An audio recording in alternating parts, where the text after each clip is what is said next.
आता मला हे सांगा, स्वयंभू मनूला त्यांनी मुलं किती झाले, त्या मुलांचं त्यांनी चरित्र आम्हाला ऐकायचंय. मग सांगू लागले, हरी हे प्रियव्रत उत्तान पादो शतरूपापते सुतो वासुदेवस्य कलया रक्षायाम जगत स्थितो. दोन मुलं झाले, एकाचं नाव आहे प्रियव्रत, दुसऱ्याचं नाव आहे उत्तानपाद. प्रियव्रत हा थोरलाय आणि उत्तानपाद हा धाकटाय. पण प्रियव्रतानं त्यांनी पुढे जाऊन विवाह केलाच नाही. विवाह करायला नकार देत होता. भविष्यात त्याचा विवाह झाला, पण त्याचा विवाह त्यांनी होत नाही म्हणून दुसरा जो मुलगा आहे त्याचं नाव उत्तानपाद, या उत्तानपादाचा आधी विवाह केला. तो विवाह त्यांनी आधी केल्यानंतर त्याचं चरित्र सांगू लागले. हरी हे जाया उत्तानपादस्य सुनीती सुरुचिस्तयोः सुरुची प्रेयसी पत्यू नेतराय सुतो ध्रुवा. असे त्यांनी तिचं चरित्र सांगू लागले. उत्तानपाद नावाचा राजा आहे, तुम्ही ऐकतात ना सर्वजण. त्याच्या नावात त्याचं गुढ दडलेलं आहे. उत्तानपाद शब्दाचा अर्थ तो जीव. आपण सगळेजण उत्तानपादच आहोत. उत्तानपाद नावाचं एक आसन असतं महाराज, माहिती उत्तानपादासन. म्हणजे ते कसं असतं, खाली पाय आणि वरती डोकं, याला उत्तानपाद आसन म्हणायचं. नाही, खाली पाय आणि वरती डोकं असंच ना. मग उलट झालं ना, ते खाली डोकं वर पाय, याला उत्तानपाद आसन असं म्हणतात. आपण सगळेजण आईच्या गर्भात होतो त्यावेळेला असंच होतं महाराज. गर्भी होतो यमदंड, गर्भी होतो यमदंड, गर्भी होतो यमदंड, गर्भी होतो यमदंड, गर्भी होतो यमदंड वरती पाय खाली तोंड, गर्भी होतो यमदंड वरती पाय खाली तोंड, गर्भी होतो यमदंड, गर्भी होतो यमदंड, गर्भी होतो यमदंड, गर्भी होतो यमदंड.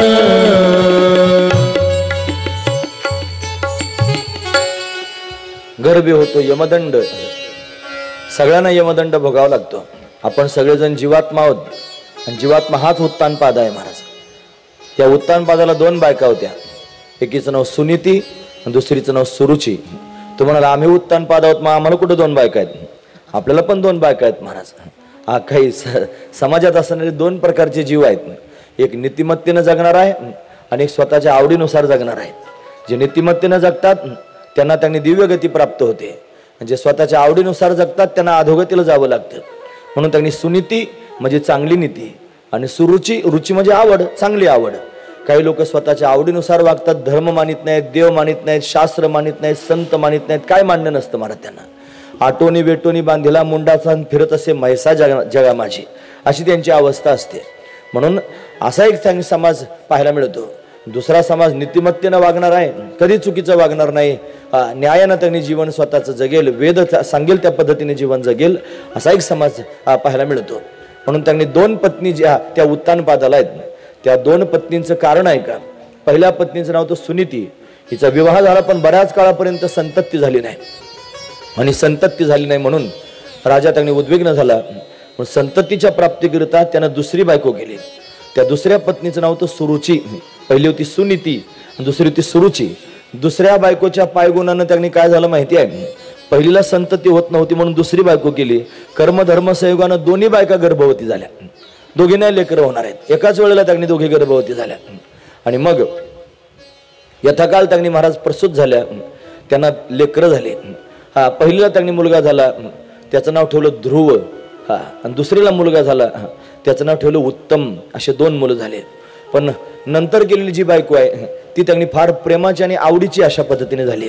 आणि पहिली जी सुनीती आहे, ही सुनीती त्यांनी महाराज नावडती पत्नी म्हणून ठरली. तिला त्यांनी बाहेर राहण्याकरिता जागा दिली. महालामध्ये त्यांनी राहण्याला तिला परवानगी नव्हती, म्हणून त्यांनी ती गावाच्या बाहेर अशा पद्धतीने राहू लागले. दोघींचे पण मुलं मोठे होऊ लागले. एक आवडती आहे, एक नावडती आहे. दोन्हींचे मुलं मोठे झाले. 5 वर्षाचं वय झालं ध्रुवाचं आणि उत्तमाचं. हे दोनही मुलं त्यांनी खेळत खेळत आपल्या वडिलांच्या मांडीवर जाऊन बसले. वडिलांच्या मांडीवर बसल्यानंतर उत्तम मांडीवर बसला हे त्याच्या आईला त्यांनी चांगलं वाटलं. पण ध्रुव राजाच्या मांडीवर का बसला, माझ्या सवतीचा मुलगा राजाच्या मांडीवर का बसला, असा विचार तिच्या मनात आला. मग तिनं काय केलं, ध्रुवाला सांगितलं, ध्रुवा राजाच्या मांडीवर बसायचं नाही, खाली उतर. तो म्हणला माझे वडील आहेत, मी बसणार आहे. नाही म्हणली, तुला त्यांच्या मांडीवर बसण्याचा अधिकार नाही, तू नावडत्या राणीचा मुलगा आहेस, मी आवडती राणी आहे. ध्रुव म्हणला मला काय करायचं, माझे वडील आहेत, मी माझ्या वडिलांच्या मांडीवर त्यांनी बसलेलो आहे. तरी पण ध्रुव ऐकत नाही. मग ती पुढे सरसावली. तिनं त्यांनी, इथं वर्णन आहे भागवतात, एकदा असुरचे पुत्रम अंकमारोप्य लालयन उत्तमम जारुक्षंच ध्रुवम राज्याभिनंदनम. आणि दोघेही त्यांनी अशा पद्धतीने बसले असताना तिनं समोर जाऊन ध्रुवाचा हात पकडला आणि त्याला फरफटत ओढलं, ढकलून दिलं. महाराज ध्रुवाला त्यांनी ढकलून दिलं. ध्रुव रागानं पाहायला लागला, सावत्र आहे इकडं. त्याला सांगितलं, जा, तुला जर राजाच्या मांडीवर बसायचा एवढा छंद असेल तर तपसा आराध्य पुरुषम, जेव्हा वनात जा, तपश्चर्या कर, तसेवा अनुग्रहेन, मी त्याचा अनुग्रह प्राप्त करून घे. गर्भत्वम साधय आत्मानम यदिच्छसी नृपासनम, जर राजाच्या आसनावर बसायचा एवढाच छंद असला तर जंगलात जाऊन तपश्चर्या कर, देवाला प्रसन्न करून घे, देवाला वरदान मागून घे की मला त्यांनी सुरुचीच्या पोटी जन्माला घाल, माझ्या पोटी जन्माला ये, मग मोठा हो, मग राजाच्या मांडीवर बस. म्हणजे किती अवघड प्रक्रिया आहे बघा. म्हणजे त्यांनी जंगलात जायचं, त्यांनी तपश्चर्या करायची, त्यानं देवाला प्रसन्न करून घ्यायचं, मग देवाकडून वरदान मागून घ्यायचं, सुरुचीच्या पोटी जन्माला यायचं, आणि मग त्याच्यानंतर त्यानं मरायचं, आणि मेल्यानंतर परत तिच्या पोटी जन्माला यायचं, मग मोठं व्हायचं, मग राजाच्या मांडीवर बसायचं. किती लांबलचक प्रक्रिया. रडू लागला ध्रुव आणि घाईघाईनं त्यांनी जाण्याकरिता निघाला. ध्रुव ज्या वेळेला त्यांनी जातोय तो त्याच्या आईकडे गेला, सुनीतीकडे. का रडतोस बाळा, तिनं विचारलं. ती सुनीतीच आहे, चांगली नीती आहे ना महाराज.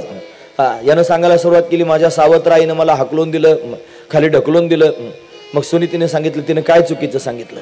वनात जा म्हणली, तपश्चर्या कर म्हणली, काय चुकीचं आहे. खरंच वनात जा आणि भगवंताची प्राप्ती करून घेण्याकरिता तपश्चर्या कर असं आईनं सांगितलं. त्याच्या डोक्यावरून हात फिरवला आणि जंगलात त्यांनी तपश्चर्या करण्याकरिता 5 वर्षाचा ध्रुव जाण्याकरिता निघाला. करारी भावनेचा आहे, मी जाणार, तपश्चर्या करणार, भगवंताला प्रसन्न करून घेणार. आणि रस्त्यानं त्यांनी जात असताना भगवंताला हे कळालं महाराज की माझा भक्त मला भेटण्याकरिता त्यांनी निघालेला आहे, माझ्या दर्शनाकरिता निघालेला आहे. आणि मग त्याला मार्ग त्यांनी दाखवला पाहिजे.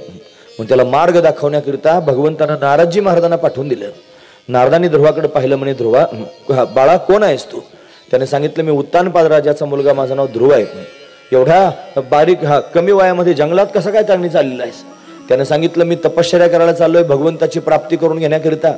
नारदजी म्हणले, तू फार लहान आहेस, जंगलात फार मोठे मोठे वाघ सिंह त्यांनी असतात, तुला मारून टाकतील, खाऊन टाकतील, तू घरी जा, मोठा झाल्यावर तपश्चर्या कर. तो म्हणला, देह जावो अथवा राहो, पांडुरंगी दृढ भाव, आता मी परत फिरणार नाही. त्याचा करारी भाव त्यांनी अशा पद्धतीने पाहिला.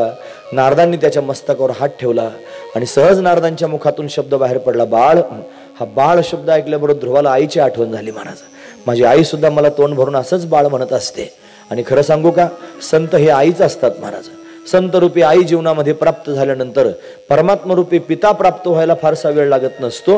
म्हणून त्यांनी नारदजी महाराजांनी ध्रुवाचा स्वीकार केला आणि त्याला सांगितलं, जा वनात जा. तत्तात गच्छ भद्रन्ते यमुना यास्तटम शुचिही पुण्यम मधुवनम यत्र नित्यदा सानिध्यम हरिही. म्हणून त्यांनी मधुवनात जाऊन तपश्चर्या कर. त्याला मंत्र सांगितला, हे हा ओम नमो भगवते वासुदेवाय.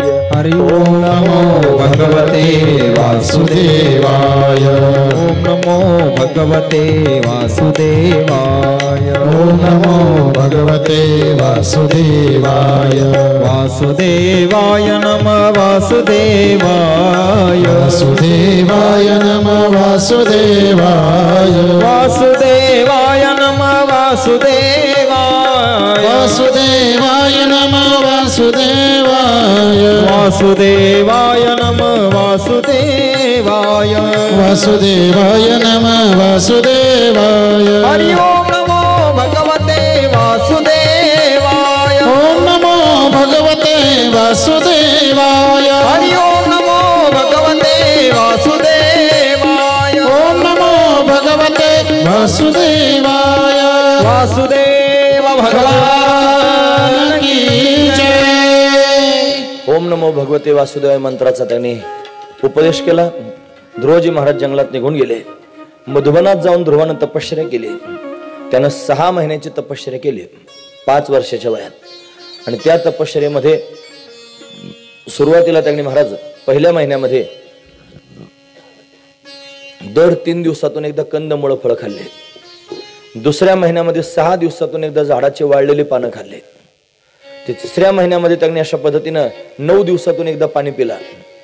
4थ्या महिन्यामध्ये त्यांनी 12 दिवसातून एकदा श्वास घेतला आणि त्याच्यानंतर पुढच्या महिन्यांमध्ये श्वास घ्यायचा सुद्धा बंद केला. अशी दिव्य त्यांनी कठोर तपश्चर्या ध्रुवाने केली. ती तपश्चर्या करण्याकरिता ध्रुव गेलेला आहे. इकडे नारदजी महाराज ध्रुवाला भेटून उत्तानपाद राजाला भेटायला गेले की 5 वर्षाचं लेकरू जंगलात जाताना पाहिलं. उत्तानपाद डोक्याला हात लावून बसला होता. नारदजी रागावले होते, काय एवढा सुकलास, काय झालं तुला सांग. आणि मग त्यानं सांगायला सुरुवात केली, महाराज मी माझं 5 वर्षाचं लेकरू त्यांनी जंगलात जाताना पाहिलं. राजन किम ध्यायसे दीर्घम मुखेन परिशुष्यता किंवा नरिष्यते कामो धर्मवार्थेन संयुता सुतो मे बालको ब्रह्मन सरेन नाकत्म रूपिना निर्वासत 5 वर्ष सहमात्रा महान कवी. माझा मुलगा 5 वर्षाचा मी जंगलात जाताना पाहिला. का बरं?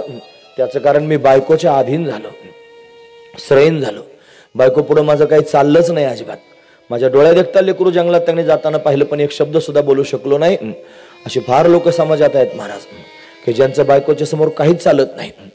एक शब्द सुद्धा तिने डोळे जरी वाटारून पाहिले तरी हा गप राहतो महाराज, एक शब्द बोलत नाही काही. मग ते आईवर अत्याचार हो नाही तर बापावर अत्याचार हो नाही तर काही हो, फक्त तिनं पाहिलं रे पाहिलं रागाने काय ह्याला घाम घाम होतो महाराज. अशी अवस्था त्यांनी समाजात पाहायला मिळते. असे जे लोक आहेत की नाही त्यांना श्रयण असं म्हणायचं. मग तुमचं काय तुम्हाला असं वाटत असेल हा भागवतकार म्हणतोय की बायकांचं ऐकायचंच नाही. तशा मताचा मी नाही महाराज. बायकांचं ऐकलं पाहिजे पण कुठं ऐकलं पाहिजे हे कळायला पाहिजे ना. बायको जर म्हणत असेल तुझी आई फार त्रासदायक आणि तुझा बाप फार त्रासदायक आणि सोडून दे आणि त्यांना मी सांभाळणार आणि हे जर तो ऐकत असेल तर तो श्रेय नाही. त्यानं काही पण नाही ऐकलं पाहिजे. पत्नी त्यांनी आपल्या जीवनामध्ये असेल कार्येषु मंत्री भोज्येषु माता शेनेषु रंभा असं त्यांनी वेगवेगळे रूप पत्नीची पाहायला मिळतात. म्हणून त्या रूपामध्ये पत्नीला पाहावं, ती पत्नी त्याच रूपानं त्यांनी पतीच्या साह्यतेमध्ये उभी असली पाहिजे. सगळ्याच गोष्टी ऐकल्या पाहिजे असं नाही. 5 वर्षाचं लेकरू जंगलात जाताना पाहिलं काही बोललं नाही, मी श्रयण झालो म्हणला. असं म्हणल्यानंतर नारदजींना कळालं की याला पश्चाताप झालेला आहे. म्हणून त्याला सांगितलं तुझा मुलगा जंगलात गेलेला आहे, तो तपश्चर्या करणार, त्याला भगवंताची प्राप्ती होणार आहे. ध्रुवानं भगवंताचं ध्यान करायला सुरुवात केली. त्याने श्वास त्यांनी आवरून धरलेला आहे. त्रैलोक्यातला प्राणवायू त्यांनी थांबू लागला. सर्वांना त्यांनी हाहाकार सर्वत्र झाला. सृष्टीचा लय होतो की काय असं वाटायला लागलं. देवदेवता भगवंताचं स्तवन करू लागले, देवा काहीतरी करा. पृथ्वीवर त्यांनी पुण्याचा भार झाला. ध्रुवाचं एवढं पुण्य वाढलं की पृथ्वीला सहन होईना. पृथ्वी भगवंताकडे गेली, म्हणे देवा तुम्ही ध्रुवाला दर्शन देण्याकरिता जा. भगवान हसले. ते म्हणले मी दर्शन देण्याकरिता नाही, माझ्या ध्रुवाचं दर्शन घेण्याकरिता जाणार आहे. एवढा त्याचा अधिकार वाढलेला आहे. असा श्रेष्ठ असणारा ध्रुव आहे महाराज. ध्रुव भगवंताचं ध्यान हृदयात करत होता. सावळा सुकुमार असणारा भगवान आहे. त्याचे चरण कर्दळीच्या गाभ्या समान कोमल आहेत. त्याच्या पायाची नख स्फटिकासारखी दैदिप्यमान आहेत. त्याच्या पायातली नुपुरत आणि फार सुंदर शोभून दिसत आहेत. त्यानं पिवळा पितांबर धारण केलेला आहे. त्याची कंबर सिंहासारखी लवचिक आहे.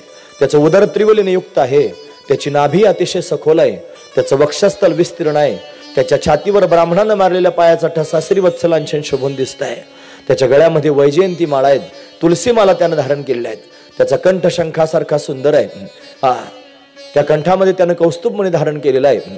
त्याला 4 हात आहेत. शंख चक्र गदा पद्म भगवंतानं हातात धारण केलेले आहेत. त्याचं मुखकमल अतिशय दिव्य आहे. त्याची हनवटी त्यांनी अतिशय सुंदर आहे. त्याचे कपोल म्हणजे गाल अतिशय सुंदर दिसत आहेत. त्याचे डोळे कमलासमान आनंददायक आहेत.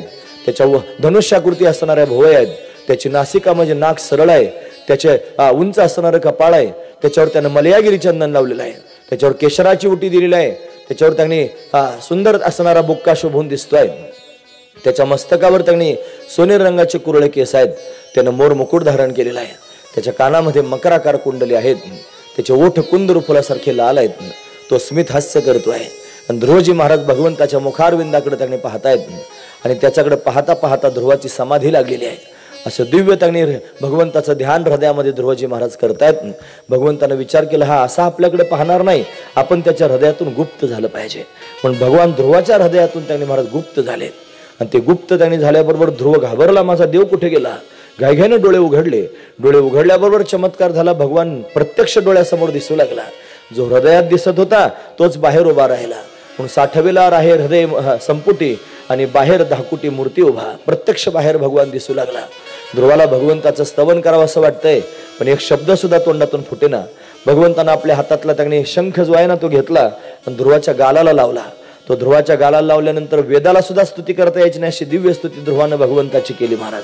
हरी आयोन्तः प्रविश्य मम वाचमिमां प्रसुप्तां संजीवयत्यखिल शक्तिधर स्वधाम्ना अन्याशहस्तचरणश्रवणत्वगादीन् प्राणान् नमो भगवते पुरुषाय तुभ्यं. भगवंताचं स्तवन अशा पद्धतीने ध्रुवानं केलं. भगवान प्रसन्न झाले आणि ध्रुवाला त्यांनी वरदान दिलं. हे बघ ध्रुवा, तुला काय पाहिजे माग. ध्रुव म्हणलं मला काहीच नको, तुम्हाला पाहिलं देवा. खरं तर आढळपद मागायला गेला होता. तुम्हाला देवाला प्रसन्न करून घेईन असं एखादं पद मागून घेईन की जिथून मला कोणी ढकलून देणार नाही. ते मागण्याकरिता गेला होता, पण देवासमोर त्यांनी मागायची इच्छाच राहिली नाही. भगवान म्हणले मी तुझ्यावर प्रसन्न आहे. मी तुझ्याकरिता एक दिव्य लोक तयार केलेला आहे, त्याला ध्रुवलोक म्हणतील. वैकुंठामध्ये ज्या सुविधा नाहीत त्या सुविधा मी ध्रुवलोकात तुझ्याकरिता निर्माण केलेल्या आहेत. आणि असं त्यांनी सांगितलं, तुझ्या वडिलांच्या नंतर तू 36,000 वर्ष राज्य करशील आणि मग तुला त्यांनी विमान घेण्याकरिता येईल आणि त्या विमानात बसून तू त्यांनी मला ध्रुवलोकाला निघून जाशील. असं ध्रुवाला भगवंतानं वरदान दिलं. आणि भगवंताचं दर्शन प्राप्त करून ध्रुवजी महाराज पुन्हा आपल्या घराच्या दिशेने निघाले. सगळेजण वाटच पाहत होते. ध्रुवाची सावत्र आई सुरुची, तिच्या समोर ध्रुवानं सगळ्यात आधी दंडवत प्रणाम केला.